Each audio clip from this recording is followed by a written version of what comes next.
Imagine for a moment that you are standing on the deck of a warship in the early morning hours of October the 7th, 1571. The air is thick with salt and tension. Around you, hundreds of galleys stretch across the horizon, their oars slicing through the calm waters of the Gulf of Patras. The banners of a dozen Christian nations flutter in the Mediterranean breeze. Venice, Spain, Genoa, the Papal States, all united under a single purpose. You are part of the Holy League, a coalition forged not from friendship, but from desperate necessity. And before you, emerging from the eastern dawn like a dark prophecy, is the most feared naval force the world has ever known, the Ottoman fleet. For over a century, the Ottoman Empire has been an unstoppable juggernaut. From the smoking ruins of Constantinople in 1453 to the shores of North Africa, from the gates of Vienna to the islands of the Mediterranean, the crescent banner has advanced with seemingly divine inevitability. The Ottoman Navy in particular has become synonymous with naval supremacy.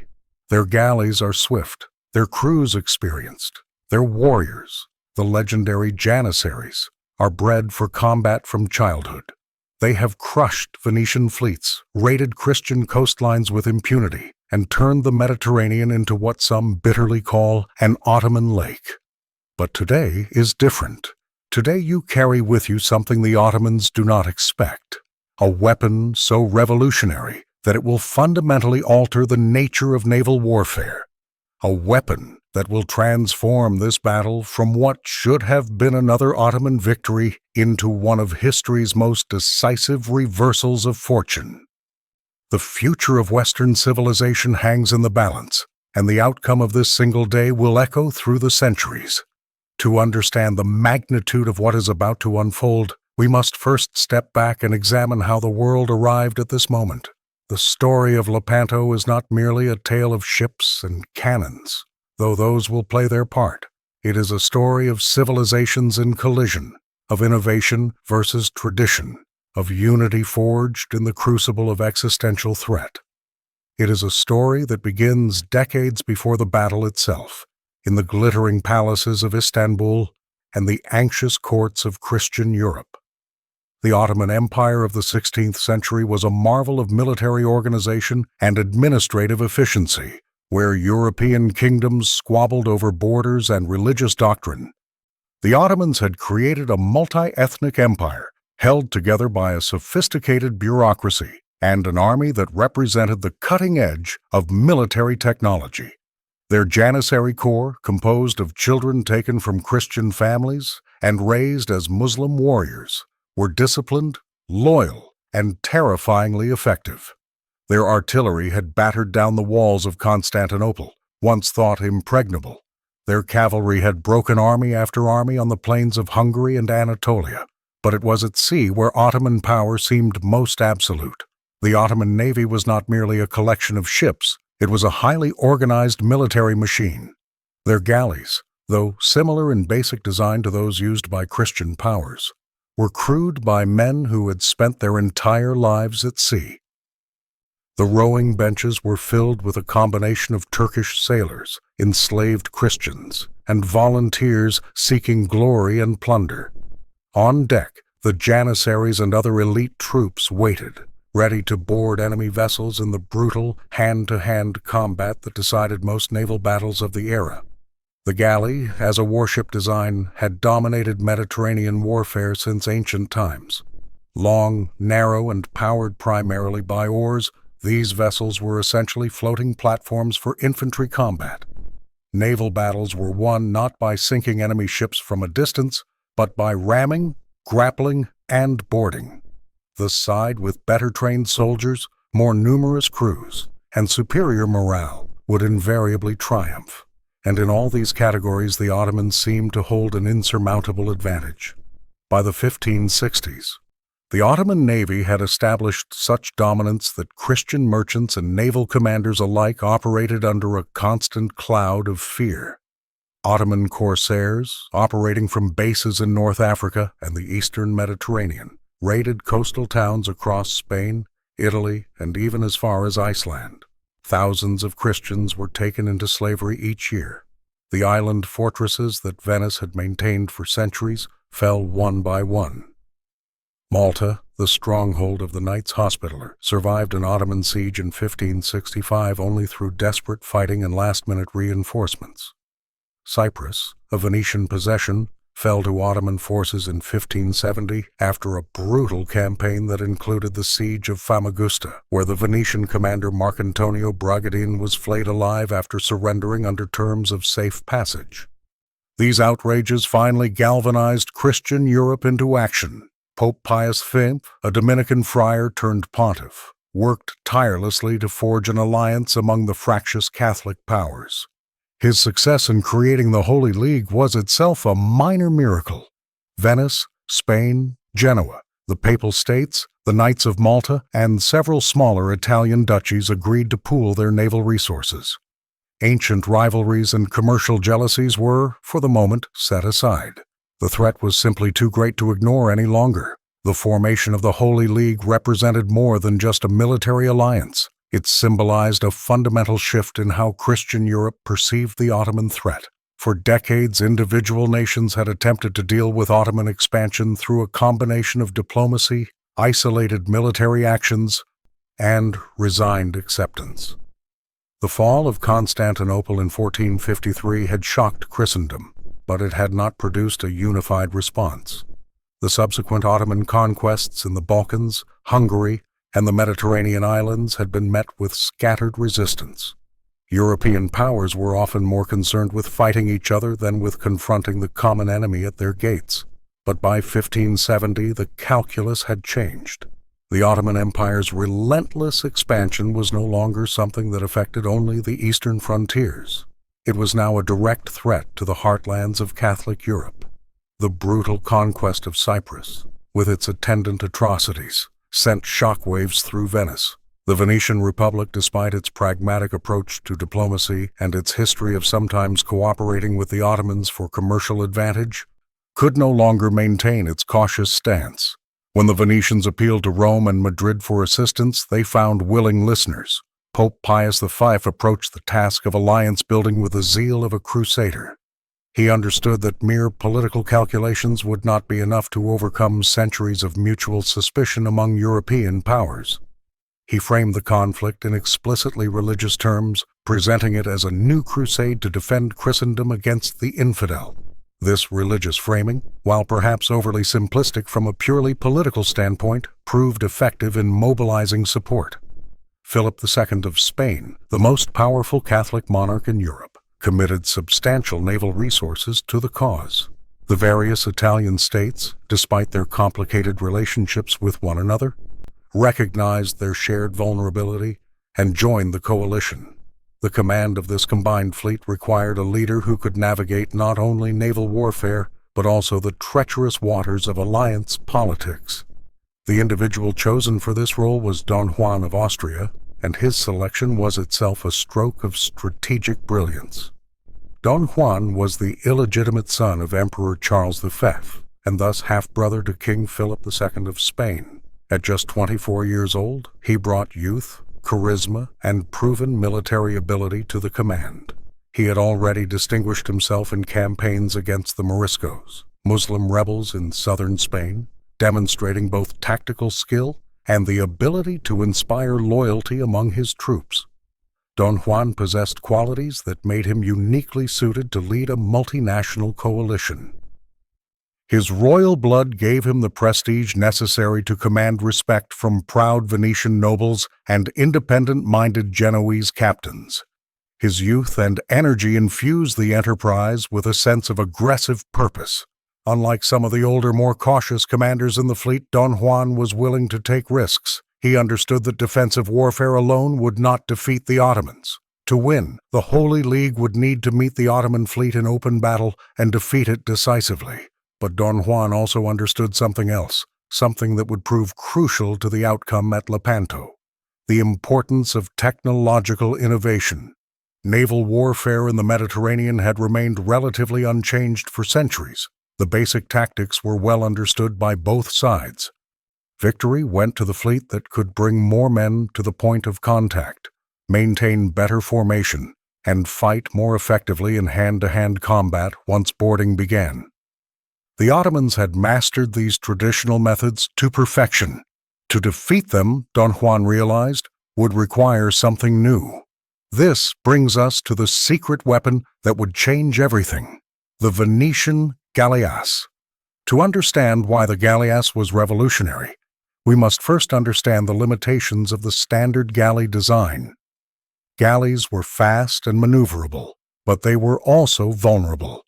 Their low freeboard, the distance from the waterline to the deck, meant that their guns had to be placed low, limiting their range and effectiveness. Moreover, galleys could only mount a few heavy guns, typically at the bow, because their narrow hulls could not support the weight of extensive artillery. This meant that galley warfare remained primarily a matter of ramming and boarding, with guns playing only a supplementary role. The galleass was different. Developed by Venetian naval architects, it represented a hybrid between the traditional galley and the newer sailing galleon designs that were beginning to emerge in Atlantic waters. A galleass was larger than a standard galley, with a higher freeboard and a more robust hull. This allowed it to carry significantly more artillery, mounted not just at the bow, but along the sides as well. Some galleasses carried 30 or more heavy guns, giving them a firepower advantage of 5-to-1 over standard galleys. They retained oars for maneuverability but also carried sails, making them less dependent on rower endurance for sustained operations. The concept was ingenious, but it was also untested on a large scale. Galleasses were slower than standard galleys and required larger crews to operate effectively. Their greater size and weight made them less maneuverable in close combat. Critics within the Holy League questioned whether these ungainly vessels would prove effective in actual battle. Some argued that their slow speed would make them easy targets, that Ottoman galleys would simply maneuver around them and attack the more conventional vessels behind. Don Juan, however, saw their potential. He understood that if properly deployed, galleasses could disrupt the traditional pattern of galley warfare. Instead of the two fleets closing rapidly to ram and board, the galleasses could stand off and bombard the Ottoman fleet as it advanced, inflicting casualties and disrupting their formation before the main engagement even began. This would be psychological warfare as much as physical combat. The Ottoman crews, expecting a conventional battle, would instead face a new and terrifying form of naval combat. The decision to deploy 6 galleasses at the forefront of the Christian battle line was not made lightly. Don Juan faced considerable skepticism from his commanders, particularly the experienced Venetian captains who had fought the Ottomans for decades. These veterans understood galley warfare intimately. They knew the importance of speed, of maintaining tight formations, of choosing the right moment to commit to the charge. The galleasses, for all their firepower, seemed to violate every principle of Mediterranean naval tactics. They were slow, cumbersome, and would require the entire fleet to adjust its deployment to accommodate them. Yet Don Juan persisted. In the councils of war held aboard his flagship in the days before battle, he argued passionately for his strategy. He pointed out that the Ottomans had grown overconfident through years of victory. They expected a conventional engagement where their superior numbers and veteran crews would tell. By introducing an unexpected element, the Christians could seize the initiative and disrupt the Ottoman battle plan before it fully developed. The galleasses, positioned ahead of the main line, would serve as floating fortresses, forcing the Ottoman fleet to either navigate around them or attempt to engage them directly. Either choice would break up the Ottoman formation and create opportunities for the Christian galleys to exploit. Don Juan also recognized that psychological factors would play a crucial role in the coming battle. The men of the Holy League, despite their alliance, remained vulnerable to doubt. Venetians remembered past defeats. Spanish soldiers wondered if their Italian allies would stand firm. Genoese captains calculated the commercial costs of failure. The entire coalition, impressive on paper, remained fragile in spirit. They needed to believe they could win. The galleasses, with their imposing size and bristling artillery, provided a tangible symbol of Christian innovation and determination. They suggested that this time would be different, that the Christians were bringing something new to the fight. The Ottoman commander, Ali Pasha, was himself a formidable naval leader. A veteran of numerous campaigns, he understood both the strengths and limitations of his fleet. The Ottoman Navy that he commanded was indeed impressive in size, by most estimates around 230 galleys and numerous support vessels. But Ali Pasha also faced challenges that are often overlooked in simplified accounts of the battle. The Ottoman fleet was not a unified force, but rather a collection of squadrons from different parts of the empire, each with its own traditions and commanders. Coordinating such a diverse force required skill and careful planning. Moreover, intelligence reaching Ali Pasha about the Christian fleet gave him reasons for both confidence and concern. He knew about the formation of the Holy League and understood that he faced a coalition force larger than any single Christian power could have assembled alone. However, his spies also reported internal tensions among the Christians, debates about strategy, and logistical challenges. Ali Pasha believed, with some justification, that the coalition's political fragility would prove to be a weakness in battle. If he could inflict an early reverse, if he could break one section of the Christian line, the entire alliance might crumble as its component parts fled to preserve their own forces. What Ali Pasha did not fully appreciate was the presence and potential impact of the galleasses. Ottoman intelligence had reported these unusual vessels, but their significance was not understood. To Ottoman eyes, accustomed to the speed and maneuverability of galley warfare, the galleasses appeared to be clumsy targets rather than revolutionary weapons. This underestimation would prove costly. The Ottomans planned their battle strategy based on traditional assumptions about how galley engagements unfolded. They would advance in line, seek to overlap the Christian flanks, and then close for the boarding actions where Ottoman numerical superiority and the fighting prowess of the Janissaries would decide the outcome. As October 7, 1571 dawned, both fleets prepared for battle with an understanding that the outcome would be decisive. For the Christians, defeat would likely mean the collapse of the Holy League, the loss of key Mediterranean islands, and possibly direct threats to the Italian mainland. For the Ottomans, victory would confirm their naval supremacy and perhaps open the way for further conquests. Neither side could afford to lose, and neither intended to flee. This would be a fight to the finish. The Gulf of Patras, where the battle would occur, provided a natural arena for the confrontation. The relatively narrow waters meant that neither fleet could easily avoid the other. Wind conditions on that October morning were light, meaning that oared propulsion would be crucial. This favored the Ottomans slightly, as their galley crews were generally considered superior. The weather was clear, allowing both commanders excellent visibility to direct their forces. By mid-morning, as the two fleets came within sight of each other, the magnitude of the impending clash became apparent to every man on every ship. The Christian fleet arrayed itself in a formation that reflected both traditional practice and Don Juan's innovations. The line stretched across several miles of sea, divided into left, center, and right divisions. The Venetian commander Agostino Barbarigo led the left wing, positioned close to the northern shore. Don Juan himself commanded the center from his flagship. The Genoese Admiral Giovanni Andrea Doria took the right wing, which extended toward the open sea, and critically ahead of this main line, the 6 galleasses were positioned, spaced at intervals to cover the entire front. The Ottoman fleet approached in a similar linear formation, but with subtle differences that reflected their tactical preferences. Ali Pasha commanded the center, flying his pennant from a magnificent galley adorned with silk banners and gilded decorations. The right wing of the Ottoman fleet was entrusted to Mehmed Sirocco, an experienced corsair who had raided Christian territories for decades. The left wing fell to Ulugh Ali, perhaps the most skilled of the Ottoman commanders, a former Italian Christian who had converted to Islam and risen to prominence through his naval abilities. Behind the main line, additional galleys formed a reserve, ready to exploit any breakthrough. As the two fleets converged, the men aboard the Christian ships could see the full extent of the Ottoman armada.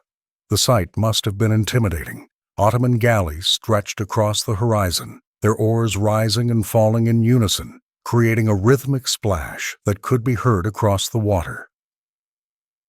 The morning sun glinted off the armor of the janissaries crowding the decks. Green banners emblazoned with verses from the Quran fluttered from mastheads. This was the fleet that had terrorized the Mediterranean for over a century, and it was bearing down on the Christian line with confident purpose. But then, something unprecedented occurred. As the Ottoman galleys came within range, the galleasses opened fire. The effect was immediate and devastating. Unlike the relatively small bowguns mounted on standard galleys, the galleasses' heavy artillery could engage targets at considerable distance. Cannonballs weighing 20 pounds or more crashed into the approaching Ottoman vessels.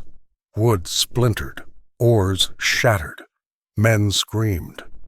The carefully maintained Ottoman formations began to waver as captains attempted to maneuver around these unexpected obstacles while under continuous bombardment.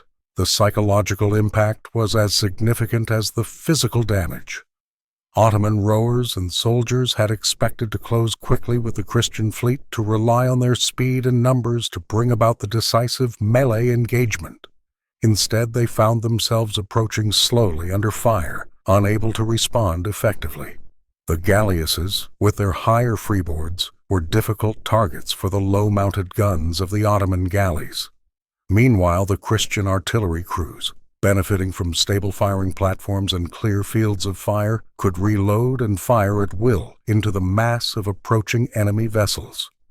Modern historians have sometimes downplayed the role of the galleasses at Lepanto, noting that only 6 vessels could not, by themselves, decide a battle involving hundreds of ships. This perspective, while technically accurate, misses the crucial point. The galleasses' importance was not that they destroyed the entire Ottoman fleet single-handedly, but that they disrupted the Ottoman battle plan at its inception. They forced Ottoman commanders to make hasty adjustments, to attempt to navigate around these floating fortresses while under fire, and in doing so they created gaps and confusion in the Ottoman line. These gaps and this confusion would prove critical once the main fleets engaged. As the Ottoman galleys finally closed with the Christian main line, despite the punishment inflicted by the galleasses, the battle entered its second phase. This was the traditional close-quarters combat that both sides understood. Galleys rammed into each other with splintering crashes. Grappling hooks flew through the air, binding vessels together. Soldiers from both sides poured across the narrow spaces between ships, fighting desperately for control of enemy decks. The air filled with the sounds of combat, the clash of steel, the cries of the wounded, the shouts of officers trying to maintain order amid chaos. In this type of fighting, the Ottomans had historically held the advantage. Their janissaries were professional soldiers, trained from youth in the arts of war.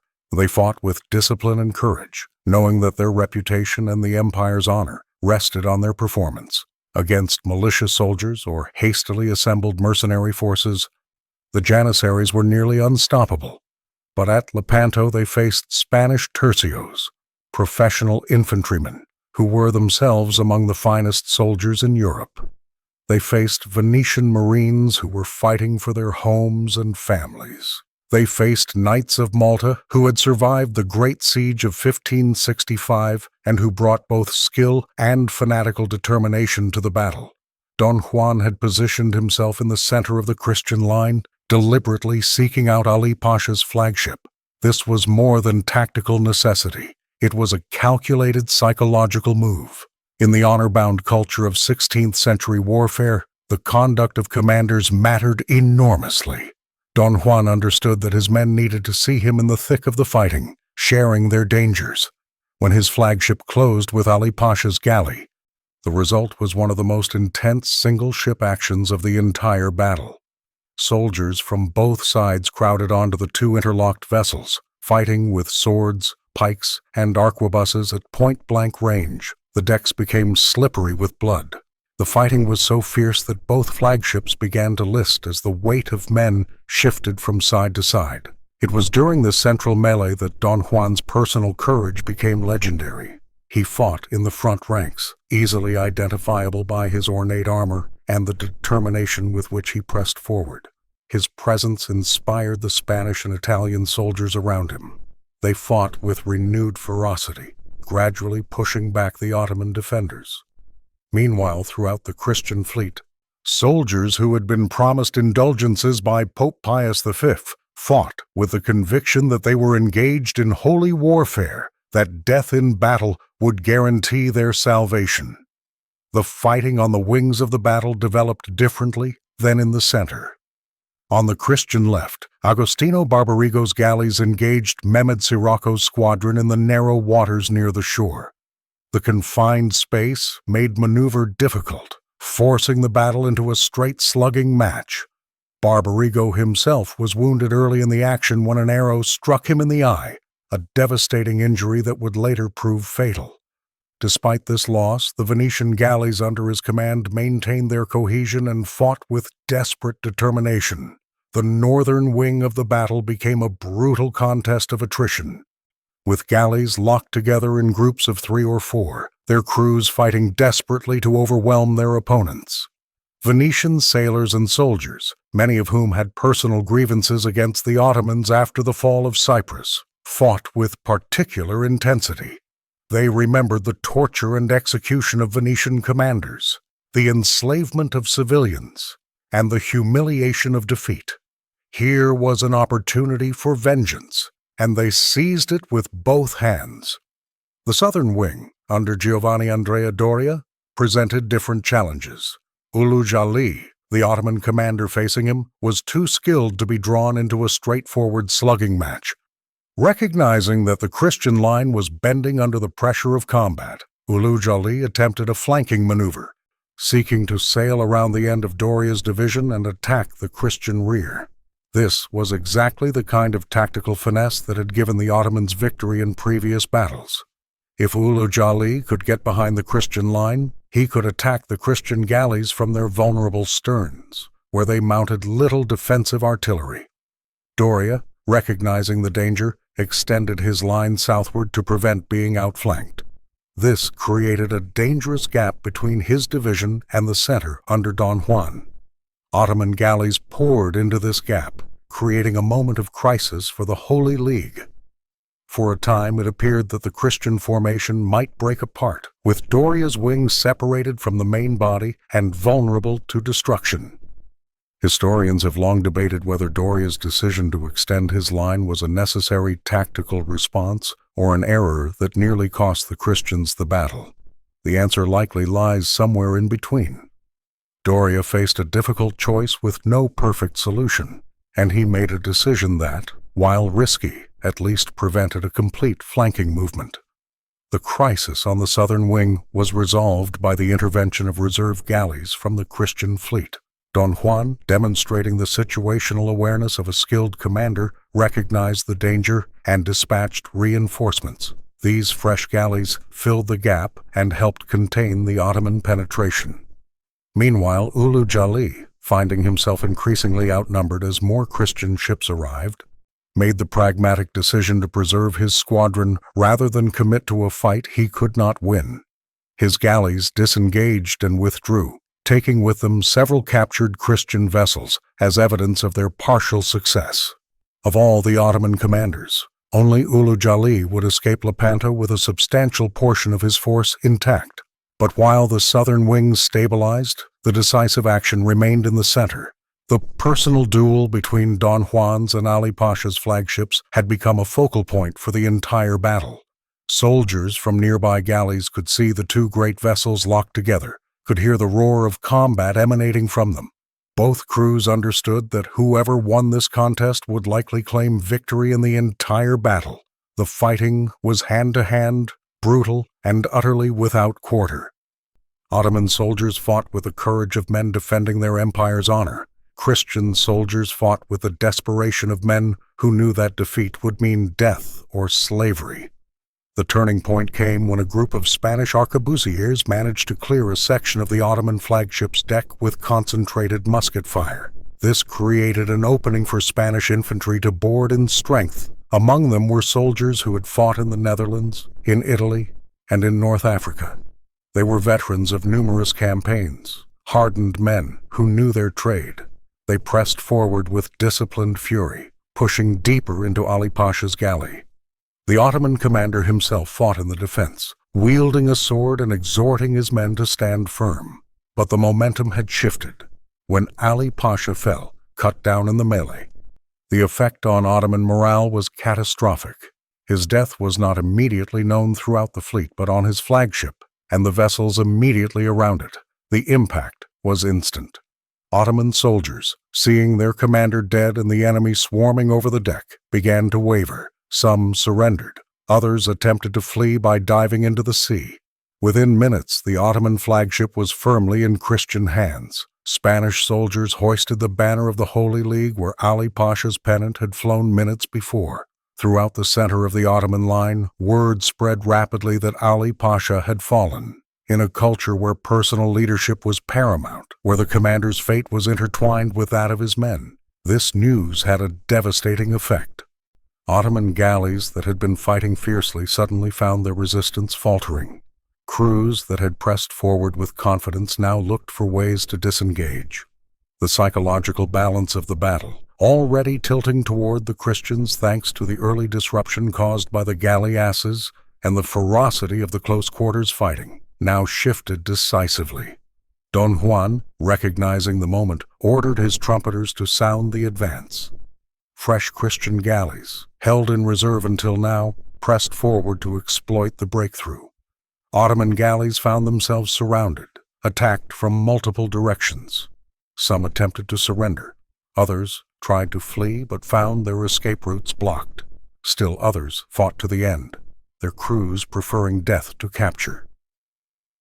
The organized Ottoman battle line disintegrated into scattered groups of ships fighting individual actions, each trying to survive rather than achieve any larger tactical objective. On the northern wing, Mehmed Sirocco's squadron faced similar collapse. With the center breaking and no hope of reinforcement, Sirocco's galleys were systematically overwhelmed. Sirocco himself was killed in the fighting. His death, combined with that of Ali Pasha, meant that the Ottoman fleet had lost two of its three principal commanders. Only Ulugh Ali, on the southern wing, retained the capability for independent action, and he had already made the decision to withdraw. As the afternoon wore on, what had begun as a battle between organized fleets degenerated into a massacre. Ottoman galleys attempting to flee found themselves pursued by Christian vessels whose crews smelled victory and were determined to make it complete. The psychological constraint that had limited Christian effectiveness in previous encounters, the fear of Ottoman power, the memory of past defeats, the doubt about whether they could truly win, had evaporated. Christian soldiers fought with the confidence of men who knew they were winning, that their cause was triumphing, that history was being made. This confidence translated into tactical effectiveness. Ottoman ships that might have escaped in other circumstances were run down and captured. Ottoman crews that might have rallied and formed new defensive positions instead scattered in confusion. The scenes aboard the captured and sinking Ottoman vessels were horrific. Wounded men cried out for help that would not come. Soldiers attempting to surrender found that in the heat of battle, quarter was not always given. The sea itself became a killing ground as hundreds of Ottoman sailors, thrown into the water by sinking ships or seeking to escape burning vessels, struggled in the waves. Some drowned. Others were picked up by Christian galleys and promptly enslaved. Still others managed to reach the shore, where they faced uncertain fates at the hands of local populations that had suffered under Ottoman raids for decades. Yet amid the carnage, something remarkable occurred. As Christian soldiers boarded captured Ottoman galleys, they discovered hundreds of Christian slaves chained to the rowing benches. These men had been captured in previous battles or raids, condemned to lives of brutal labor powering Ottoman warships. Many had been imprisoned for years, their existence a daily torment of backbreaking work, minimal food, and the constant threat of the overseer's whip. Now suddenly they were being freed. Christian soldiers broke their chains and helped them onto the decks. The moment when these slaves realized they were being liberated, that their ordeal was over, that they could return to their homes and families, must have been overwhelming. Contemporary accounts speak of men weeping with joy, of slaves kissing the hands of their rescuers, of prayers of thanksgiving offered in multiple languages. The liberation of these slaves added a powerful moral dimension to the Christian victory. It transformed the battle from a mere military success into something approaching a crusade fulfilled. The Christian powers had not only defeated the Ottoman fleet, they had freed thousands of their countrymen from bondage. This liberation would be celebrated throughout Christian Europe as evidence of divine favor, as proof that their cause had been just. Pope Pius V, upon hearing the news, attributed the victory to the intercession of the Virgin Mary. The anniversary of the battle, October 7th, was proclaimed a feast day in the Catholic calendar, commemorating Our Lady of Victory. But even as the Christian fleet savored its triumph, the practical work of securing the victory continued. Captured Ottoman galleys had to be taken in tow or sailed to friendly ports. Wounded men from both sides required medical attention, though the medical facilities available were primitive by modern standards. The dead had to be dealt with, a grim task given the summer heat and the thousands of bodies on deck and in the water. Christian commanders had to make decisions about prisoners. Ottoman soldiers and sailors who had survived the battle faced uncertain futures. Some would be enslaved, a bitter irony given the celebration of liberating Christian slaves. Others would be held for ransom or exchanged in future negotiations. Don Juan of Austria, in the aftermath of the battle, had to transform himself from combat commander to diplomatic leader. The various contingents of the Holy League, having fought together successfully, now had different ideas about what should happen next. The Venetians, who had contributed the largest number of ships to the fleet, wanted to immediately press the advantage by capturing Ottoman-held islands in the Aegean. The Spanish, while pleased with the victory, were more concerned about threats in the western Mediterranean and were reluctant to commit to extended operations in the east. The Genoese, their commercial interests always paramount, were already calculating the economic opportunities that might arise from Ottoman weakness. The papal contingent wanted to use the victory as a springboard for a broader crusade to reclaim lost Christian territories. Don Juan himself understood that the victory, while magnificent, had not destroyed Ottoman power. The Ottoman Empire was vast, with resources that dwarfed those of any individual Christian nation. The fleet destroyed at Lepanto could be rebuilt, though doing so would take time and treasure. More importantly, Ottoman land forces remained intact and formidable. The empire's fundamental strength, its administrative system, its agricultural base, its ability to raise and equip armies, had not been seriously damaged. What had been damaged, and perhaps irreparably, was the aura of Ottoman invincibility at sea. Christian powers now knew that the Ottoman Navy could be defeated, that proper tactics and sufficient determination could overcome even superior numbers. In the weeks following the battle, as reports and casualty figures became more precise, the magnitude of the Christian victory became clear.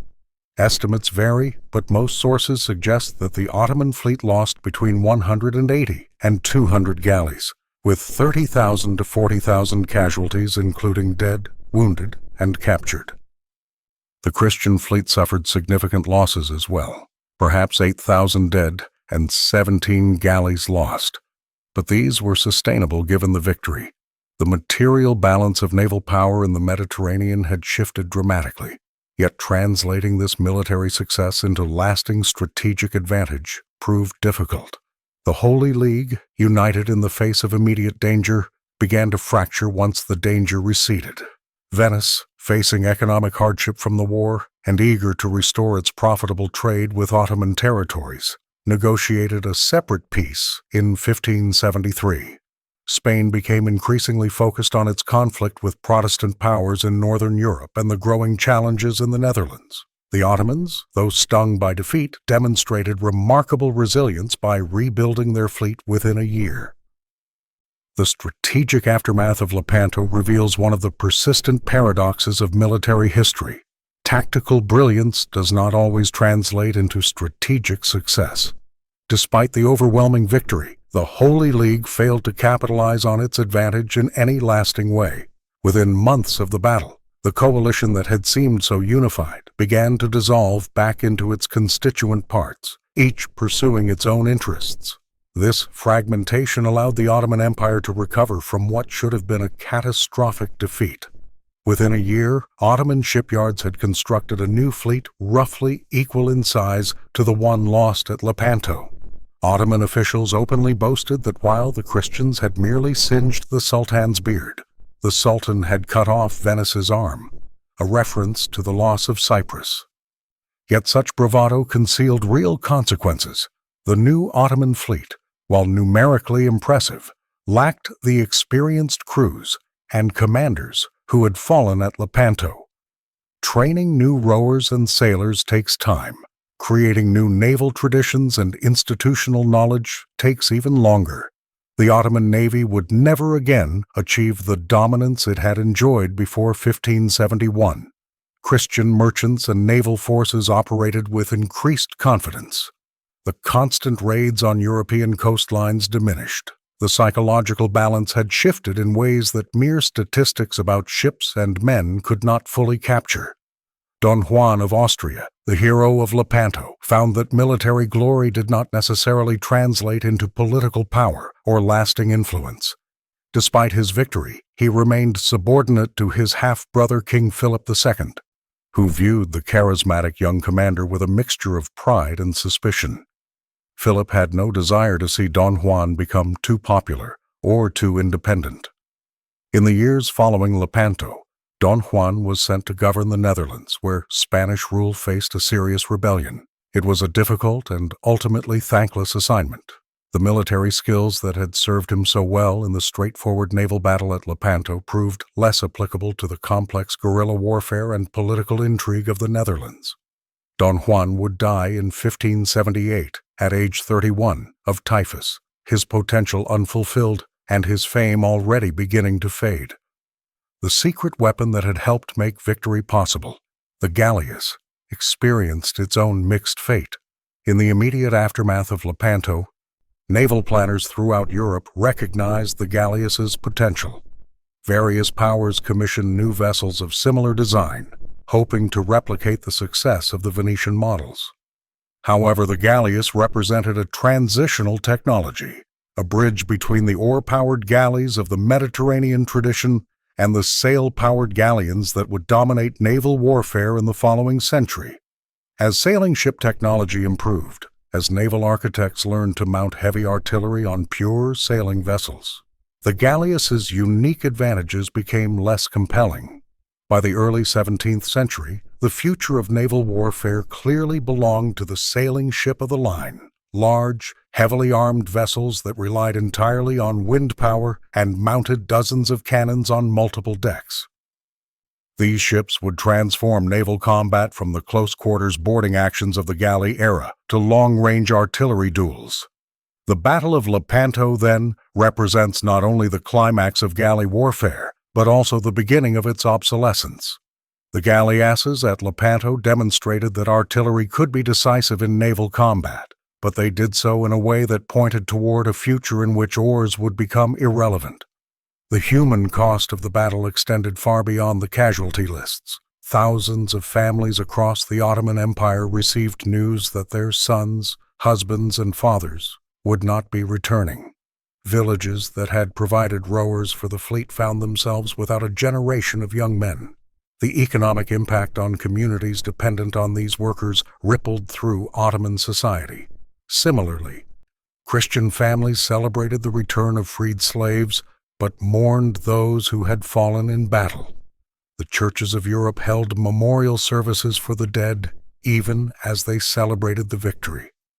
War, regardless of the justice of the cause or the decisiveness of the outcome, exacts a terrible price on those who fight it. The religious dimensions of the battle, which had been emphasized so heavily by Pope Pius V and other Catholic leaders, also had lasting consequences. The framing of Lepanto as a crusade, as a holy war in which Christian fought Muslim for the fate of civilization, reinforced sectarian divisions that persist to this day. It created or strengthened narratives of civilizational conflict that have been invoked repeatedly in subsequent centuries. Modern historians, viewing the battle with the benefit of hindsight and a more nuanced understanding of the Ottoman Empire's complexity, recognize that the reality was more complicated than the religious propaganda suggested. The Ottoman Empire was not simply a vehicle for Islamic aggression. It was a multi-ethnic, multi-religious polity that, in many respects, was more tolerant of diversity than contemporary Christian states. Many Christians lived peacefully within Ottoman borders, and many Muslims remained loyal subjects of Christian rulers. Yet the propaganda and the narratives mattered. They shaped how subsequent generations understood the conflict between Christian Europe and the Ottoman Empire. The memory of Lepanto became a cultural touchstone, referenced in literature, art, and political rhetoric. Miguel de Cervantes, the author of Don Quixote, fought at Lepanto and received wounds that left his left hand permanently damaged. He would later describe the battle as the greatest event witnessed by ages past, present, or to come. His participation in and celebration of the battle reflected a broader European sense that something momentous had occurred, that history had reached a turning point. The battle also influenced the development of military theory and practice. Officers and military writers studied the tactics employed at Lepanto, analyzing what had worked and what had failed. The successful use of galleasses influenced discussions about the role of artillery in naval combat, the importance of maintaining formation, and the dangers of leaving gaps in the battle line became standard lessons in naval academies. The personal leadership demonstrated by Don Juan, his willingness to fight in the front ranks and share the dangers faced by his men, was held up as a model for commanders. These lessons would be applied in countless subsequent battles, shaping the conduct of warfare well into the modern era. From a technological standpoint, Lepanto also accelerated certain trends in weapons development. The effectiveness of arquebuses, early firearms, in the close quarters, fighting aboard the galleys, encouraged further refinements in firearms technology, while swords, pikes, and bows remained important in 16th century warfare. The trend toward firearms would accelerate in the decades following Lepanto. The Spanish tercios, whose disciplined use of combined pike and shot formations had proven so effective against the janissaries, became the model for European infantry organization. Other powers studied and imitated Spanish methods, leading to a gradual standardization of European military practices. The broader geopolitical consequences of the battle took decades to fully materialize. In the immediate aftermath, the Ottoman Empire focused its military efforts more on its eastern frontiers, where conflicts with Persia demanded attention. This shift, while partly driven by strategic considerations unrelated to Lepanto, was also influenced by the recognition that further expansion in the Mediterranean would be costly and difficult. The balance of power in the Mediterranean gradually evolved toward a rough equilibrium, with neither side capable of achieving complete dominance. This equilibrium, paradoxically, helped facilitate the growth of commerce and cultural exchange between Christian and Muslim territories. For Venice, the battle represented both a victory and a tragedy. Venetian galleys had formed the backbone of the Christian fleet, and Venetian blood had purchased much of the victory. Yet Venice's strategic position continued to deteriorate. The costs of the war and the disruption to trade proved difficult to sustain. The Republic's decision to make a separate peace with the Ottomans in 1573, accepting the loss of Cyprus in exchange for renewed commercial privileges, was pragmatic but humiliating. It highlighted the gap between military success and strategic victory, between winning a battle and achieving lasting political objectives. Venice would continue its long, slow decline as a great power, eventually becoming a shadow of its former self. Spain, by contrast, benefited from Lepanto without having to bear the full costs of follow-up operations. Spanish prestige was enhanced by the victory, and Spanish tercios had proven their worth once again. Yet Spain's attention was increasingly absorbed by the revolt in the Netherlands and the growing challenge posed by Protestant England. The Battle of Lepanto would be among the last great triumphs of Spanish arms before the country entered a period of relative decline. The defeat of the Spanish Armada by England in 1588 would demonstrate that Spain's military might, so impressive against the Ottomans in the Mediterranean, could not guarantee success in the Atlantic. The technological legacy of the battle extended beyond naval warfare. The logistical challenges of assembling and supplying the Holy League fleet had required unprecedented levels of coordination and planning. The experience gained in organizing multinational military operations would inform future coalition efforts. The financial mechanisms developed to fund the enterprise, combinations of royal treasuries, church contributions, and private investments, set patterns that would be repeated in later wars. The very concept of the Holy League as a coalition of sovereign states united for a common purpose, while not unprecedented, provided a model that would be referenced in future diplomatic and military alliances. The cultural impact of Lepanto was perhaps even more significant than its military consequences. The battle became the subject of countless paintings, poems, and histories. Artists celebrated the victory with elaborate depictions of the battle, emphasizing the drama of the conflict and the righteousness of the Christian cause. These works of art served both as historical records and as propaganda, shaping how subsequent generations understood the event. In Venice, the Doge's palace was adorned with massive paintings commemorating the battle. In Spain, Philip II commissioned artworks celebrating his half-brother's triumph. These visual representations ensured that the memory of Lepanto remained vivid long after the last veterans had died. Literary treatments of the battle ranged from epic poetry to sober historical analysis. G.K. Chesterton's poem Lepanto, written in 1911, captures the romantic vision of the battle that persisted into the 20th century, presenting it as a clash between civilization and barbarism, between Christian virtue and pagan threat. While modern historians might cringe at such simplistic characterizations, they reflect how deeply the battle had entered European cultural consciousness. The very fact that a major poet felt moved to write about Lepanto more than 3 centuries after the event demonstrates its enduring significance. The legacy of innovation at Lepanto extended beyond the specific technologies employed in the battle. The willingness of Don Juan and the Venetian naval architects to challenge conventional wisdom, to experiment with new designs and tactics, embodied a spirit of innovation that would become increasingly important in European military affairs. While traditional military cultures, including that of the Ottoman Empire, emphasized maintaining proven methods and respecting established procedures, European powers increasingly embraced change and experimentation. This cultural difference, more than any single technological advantage, may explain Europe's eventual military dominance in the centuries following Lepanto. The battle also highlighted the importance of coalition warfare and the challenges inherent in maintaining multinational alliances. The Holy League's success in achieving tactical victory contrasted sharply with its failure to maintain strategic unity. This pattern, effective cooperation in the face of immediate crisis followed by rapid dissolution once the crisis passed, would be repeated numerous times in European history.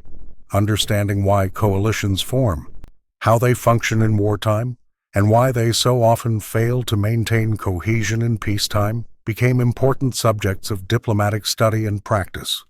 For the Ottoman Empire, Lepanto served as a wake-up call about the limitations of military tradition. The empire's military system, which had proven so effective for over 2 centuries, had encountered a challenge it could not overcome through conventional means. This prompted some Ottoman reformers to advocate for military innovation and the adoption of European techniques. However, these reform efforts faced significant resistance from conservative factions within the Ottoman military and political establishments. The Janissary Corps, in particular, viewed attempts at military reform with suspicion, seeing them as threats to their privileged position. This tension between the need for innovation and resistance to change would characterize Ottoman military policy for the next 2 centuries, contributing to the empire's gradual decline relative to European powers. The memory of Lepanto served as a reminder that even the most successful military traditions must adapt or face obsolescence. The personal stories of those who fought at Lepanto also deserve remembrance. Beyond the famous commanders, thousands of ordinary soldiers and sailors participated in the battle, each carrying their own motivations, fears, and hopes. The Spanish infantrymen who had volunteered for service hoping to earn glory and perhaps a small pension. The Venetian merchant's son serving on a galley as part of his civic duty. The Christian slave who suddenly found himself freed, able to return to a family that may have given him up for dead. The Ottoman sailor who survived the battle only to face capture and enslavement himself. Each of these individuals experienced the battle in personal, immediate ways that statistics and grand narratives cannot fully capture. The environmental and economic impact of building and maintaining the fleets that fought at Lepanto was also significant. The construction of hundreds of galleys required vast quantities of timber, depleting forests around the Mediterranean. The need for oars drove demand for straight-grained wood suitable for that purpose. Entire industries existed to support naval construction: rope makers, sail makers, metal workers producing nails and fittings, artisans crafting countless specialized components. The economic stimulus provided by naval construction was substantial, but so was the environmental cost. The Mediterranean landscape was literally reshaped by the demands of galley warfare. The battle's significance in military history ultimately rests on several factors. First, it demonstrated that technological innovation could overcome numerical superiority and traditional tactical excellence. The galleasses, though few in number, disrupted established patterns of naval combat decisively. Second, it showed the importance of leadership and morale. Don Juan's willingness to lead from the front and share his men's dangers inspired the Christian fleet to achieve more than might have been expected from a coalition of traditional rivals. Third, it illustrated the limitations of military victory without strategic follow-through. The Christian powers won the battle but failed to exploit their advantage, allowing the Ottomans to recover. Most fundamentally, Lepanto represents a moment when the future revealed itself. The galleass, that hybrid vessel combining oars and sails, artillery and traditional boarding tactics, pointed toward the future of naval warfare, even as it fought in a battle that represented the culmination of centuries of galley tradition. Within a few decades, the sailing ship of the line would render both galleys and galleasses obsolete. The Mediterranean, which had been the center of naval power and maritime commerce since ancient times, would yield its primacy to the Atlantic. The powers that dominated at Lepanto, Venice, Spain, the Ottoman Empire, would all decline, while new powers, England, France, the Netherlands, would rise to prominence. In this sense, Lepanto was both an ending and a beginning. It was the last great galley battle, the final flowering of a military tradition stretching back to ancient Greece and Rome. But it was also the first battle in which naval artillery played a decisive role, foreshadowing the age of sail and cannon that would follow. It was a battle fought with weapons and tactics that were already becoming obsolete, yet it pointed toward innovations that would transform warfare. This dual nature, simultaneously backward-looking and forward-thinking, makes Lepanto endlessly fascinating to military historians. For those seeking to understand the broader patterns of military history, Lepanto offers valuable lessons. It reminds us that technological advantage, while important, is not determinative without the will to use it effectively. It demonstrates that coalition warfare, while powerful, requires sustained political will to translate battlefield success into lasting strategic gains. It shows that innovation often comes from hybrid solutions, combining elements of old and new, rather than completely discarding established methods. And it illustrates that the human factors, courage, leadership, morale, determination, remain crucial regardless of changes in technology. The secret weapon that destroyed the Ottoman forces at Lepanto was, in the end, not merely the galleass, though that vessel played its role.